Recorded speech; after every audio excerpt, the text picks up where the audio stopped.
হলে অনেক ভালো হতো। এ কি, এখানে খাবার কিভাবে আসলো গাছ?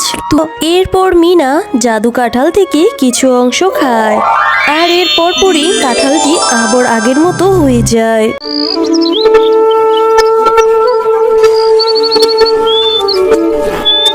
উফ বাবা, আমার তো অনেক ক্ষুধা লেগেছে। না খেয়ে তাহলে আমি সারাদিন কিভাবে কাজ করব? আর কাজ না করতে পারলে তো মেয়েটার জন্য খাবারও নিয়ে যেতে পারবো না। এ কি, এই গাছে তো একটা কাঁঠাল ধরে আছে, তাও তো আবার কাঁচা কাঁঠাল। পাকা কাঁঠাল যদি হতো তাহলে কাঁঠালটা খেতে পারতাম। কাঁঠালটা উপর দিয়ে দেখতে কাঁচা দেখা গেলেও ভিতরে কিন্তু তুমি ঠিকই পাকা পাবে। আর কাঁঠালটা তো তুমি পেরে খেতে পারো শিয়ালিনী। এই কি গাছ, তুমি দেখি কথা বলতে পারো? তাহলে তুমি সাধারণ কোনো গাছ না, তুমি একটা জাদুর গাছ, তাই না? আচ্ছা ঠিক আছে, আমি বরং তোমার গাছ থেকে কাঁঠালটা পেরে খাচ্ছি।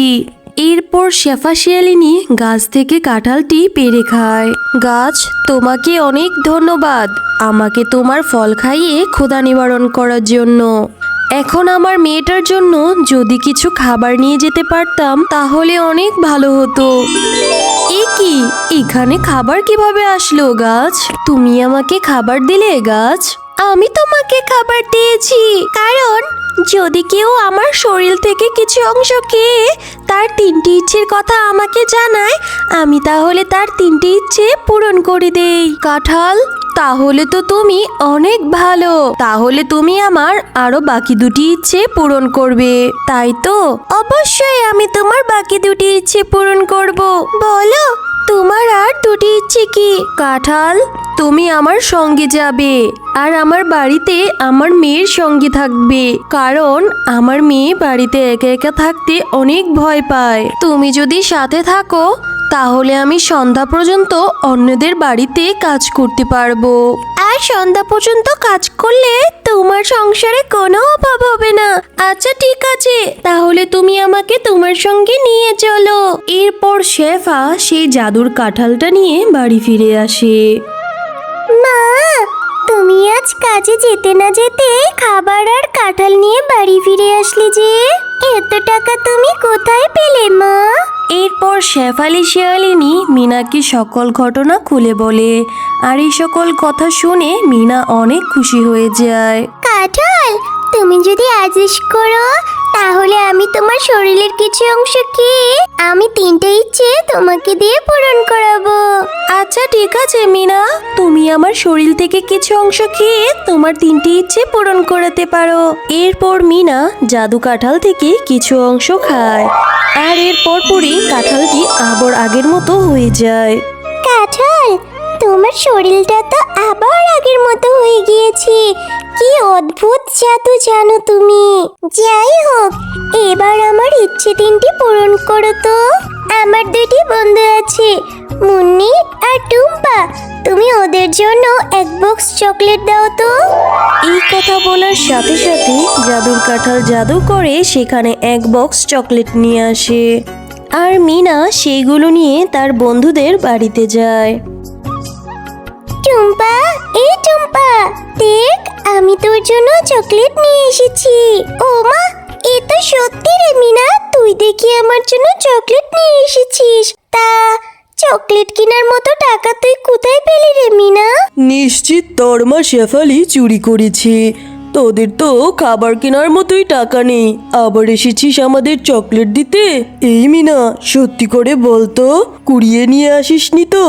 না বাঘিনী কাকি, তুমি যেটা ভাবছো ওইটা নয়, আমি ভালো চকলেটের প্যাকেটই নিয়ে এসেছি। এরপর মিনা বাঘিনীকে সকল ঘটনা খুলে বলে, আর এইসব কথা শুনে বাঘিনীর মনে লোভ জন্মাতে থাকে। ও, এই ব্যাপার, তাহলে তো ভালোই হয়েছে।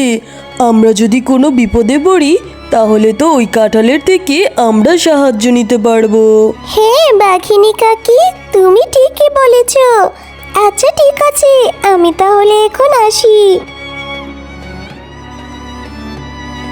আরে, এই আমি কি শুনলাম, জাদুর কাঁঠাল নাকি ইচ্ছে পূরণ করে? তাহলে ওই জাদুর কাঁঠালটা আমি আমার বাড়িতে নিয়ে আসব আর আমার সমস্ত ইচ্ছেগুলো পূরণ করে নেব।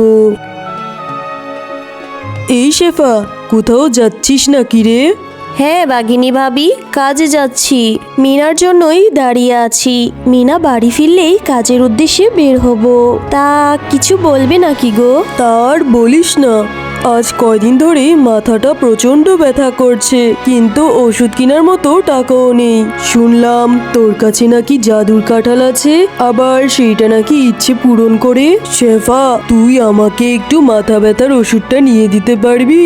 আচ্ছা আচ্ছা বাঘিনী ভাবি, তুমি এইখানে দাঁড়াও, আমি তোমার জন্য এক্ষুনি ওষুধটা নিয়ে আসছি।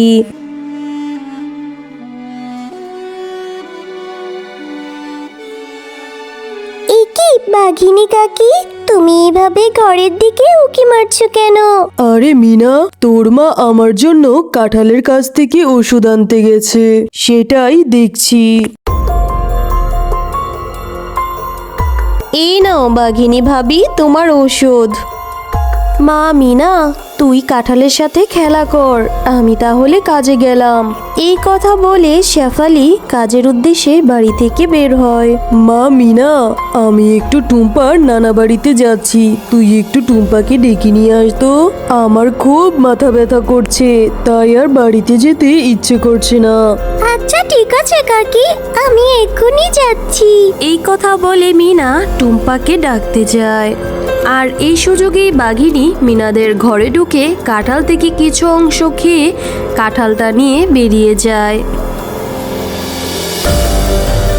কাঁঠাল, তুই এখানেই থাক, আমি আগে মিনাকে আমার বাড়ি থেকে বের করে নেই, তারপরে না হয় তোকে বাড়ির ভিতরে নিয়ে যাব।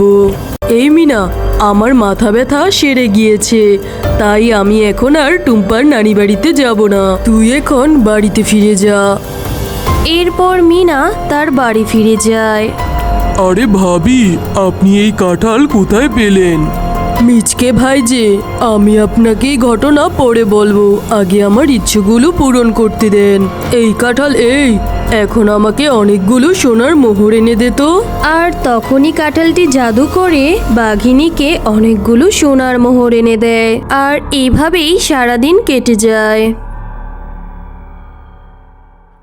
আর এইদিকে সন্ধ্যার সময় শেফা শিয়ালিনী বাড়িতে ফিরে আসে। কিরে মা মিনা, তোর আবার কি হলো? এভাবে কান্না করছিস কেন? আমাকে বল, কি হয়েছে? ও মা, দেখো না, আমাদের সেই জাদুর কাঁঠালটাকে আমি কতক্ষণ ধরে খুঁজছি, কিন্তু কোথাও খুঁজে পাচ্ছি না মা। কি বলছিস কি এইসব? কাঁঠাল আবার কিভাবে হারিয়ে যায়? চল তো দেখি গাছটির কাছে গিয়ে পাই কিনা।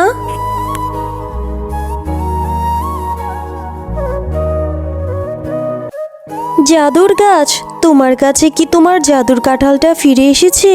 কই, আমার কাছে তো আসেনি, আর আসলে তো দেখতেই পাবে। তাহলে কোথায় গেল? আমি তো কিছুই বুঝতে পারছি না। ওই কাঁঠাল একা কোথাও যেতে পারবে না, নিশ্চয়ই ওকে কেউ নিয়ে গিয়েছে। আজ তো রাত হয়ে গিয়েছে, তুমি বরং কাল সকালে সবার বাড়িতে গিয়ে খোঁজ নিয়ে দেখো।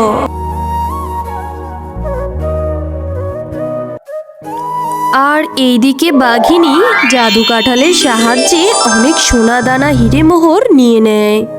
এই জাদু কাঁঠাল, এবার আমাকে বিশাল বড় একটা বাড়ি করে দে তো। শয়তান বাঘিনী, তোর ইচ্ছে পূরণ হয়েছে।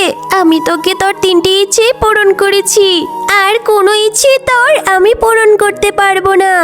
কিন্তু তুই তো শেফার 3টারও বেশি ইচ্ছে পূরণ করেছিস, তাহলে আমার ইচ্ছে পূরণ করছিস না কেন?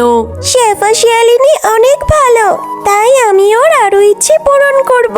কিন্তু তুই অনেক খারাপ, লোভী বাঘিনী।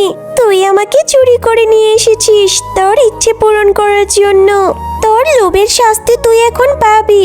আমি যা যা দিয়েছি সব এখন ফিরিয়ে নিলাম, আর এই নে, এবার মজা বোঝ। ওরে বাবারে, ওরে মারে, আমি তো মরে গেলাম। এই কাঁঠাল, আমাকে ছেড়ে দে, আমি আর কখনো লোভ করব না। কাঁঠাল, তুমি এইখানে? আমি ঠিক ধরেছিলাম, বাঘিনী ভাবি তোমাকে চুরি করে নিয়ে এসেছে। ছি ছি বাঘিনী ভাবি, তোমার এত লোভ, শেষে কিনা তুমি আমার বাড়ি থেকে আমার কাঁঠাল চুরি করে আনলে। চলো কাঁঠাল, আমরা বরং বাড়িতে ফিরে যাই। এরপর শেফালি জাদুর কাঁঠালটা নিয়ে তার বাড়িতে ফিরে আসে। হ্যালো বন্ধুরা, গল্পটি ভালো লেগে থাকলে চ্যানেলটি সাবস্ক্রাইব করে দিবেন এবং পাশে থাকা বেল আইকনে প্রেস করে আমার পাশেই থাকবেন। ধন্যবাদ।